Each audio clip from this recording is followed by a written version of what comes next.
In this week's Glanbia Ireland Dairy Focus Vodcast, we'll hear from George Ramsbottom of Teagasc on hitting target with replacement heifers this back end, and we'll also hear the latest update from the breeding season from Dovea Genetics, featuring our own open source future farmer Cathal Moran.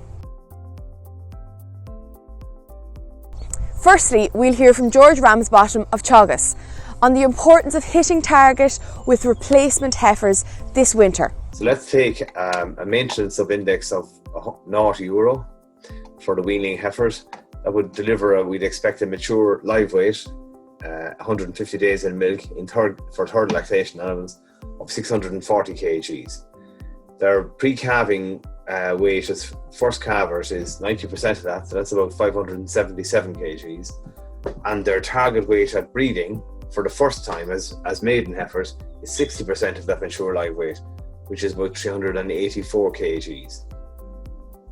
Now, if we assume a housing date of the 1st of December and gain between the 1st of October and housing of around 0.6, typically this can vary hugely from day to day, even in the autumn time. The typical average will be around 0.7. Let's go with 0.6 there.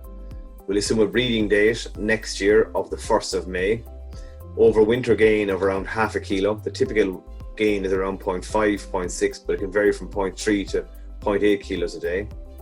We'll go for an early turnout of the 25th of February next year, and a gain between turnout and breeding of around a kilo a day. That would be a typical enough sort of a figure. I've seen rates of gain of up to 1.2 kilos if heifers given luxurious grass after they went out, particularly after onto a very good spring. But a typical average live weight gain from turnout to breeding would be around a kilo a day. So here's our target weight at breeding.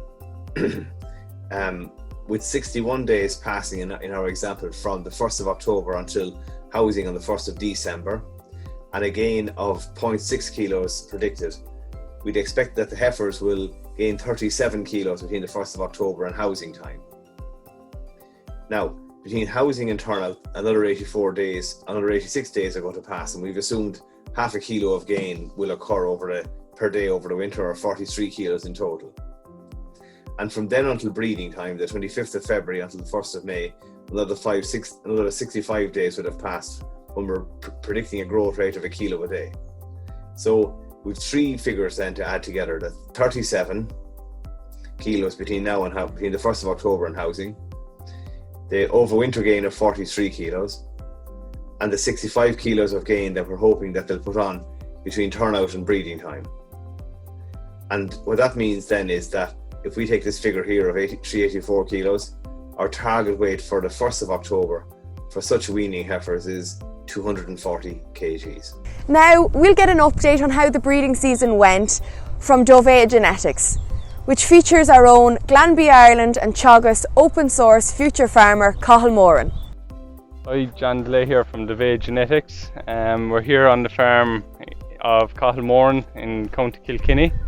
Cathal is currently milking around 300 dairy cows, and we're just going to talk a bit about his breeding here in Kilkenny. So Cathal, would you maybe just give us a brief introduction to your herd and your land type and farm here? Yeah, thanks.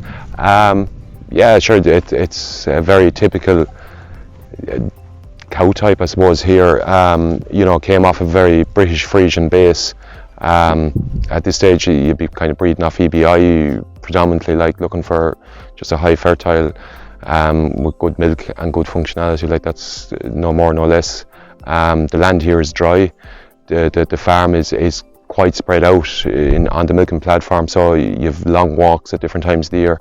So Cathal, what kind of production are the cows doing currently? Yeah, at the moment, last year they would have supplied about 460 kilos of milk solids a cow, over 4.5% butterfat and 375 protein. So the percentages are good. I suppose because of the fact that the herd is an immature herd, there should be at least 10% more in that. So you'd expect with time to get back up to where we were before, so somewhere north of the 500 kilo mark. And who are you supplying them with? It's Glanbia would be the local processor here. Cathal, what is the breeding policy of this farm? Would you say what sires what's the criteria you use to pick your sires on the farm? Yeah, with fertility number one anyway, because it's all about in a spring calving scenario. It's about the 6-week calving rate, like, and having it as close to 90%. That's been in relative terms an easy enough thing to achieve because of the age of the herd. There's a high percentage of heifers coming through and they're front loaded, so as the herd matures, fertility will become even more important. Number two is kilos of milk solids, butter, fat and protein. Then maintenance, we don't want the herd getting bigger. In fact, we probably want them coming down a small bit, somewhere between 550, 570 kilos average herd size, always positive on health. Functionality will probably take a bigger piece within that to as we look at, would say, the distance walking, like just we need to be fierce conscious of that, like of feet and legs. I suppose, listen, daughter proven is the ideal, but if you want to keep pushing the genomics of the herd itself, you will use genomic sires, but I suppose, like anything, like the recommendation is to use fairly high numbers. Like last year we were using, I think it was 16 bulls here, like, which is adds a bit of a team of bulls. Yeah, it's been a great year for breeding in general, I think.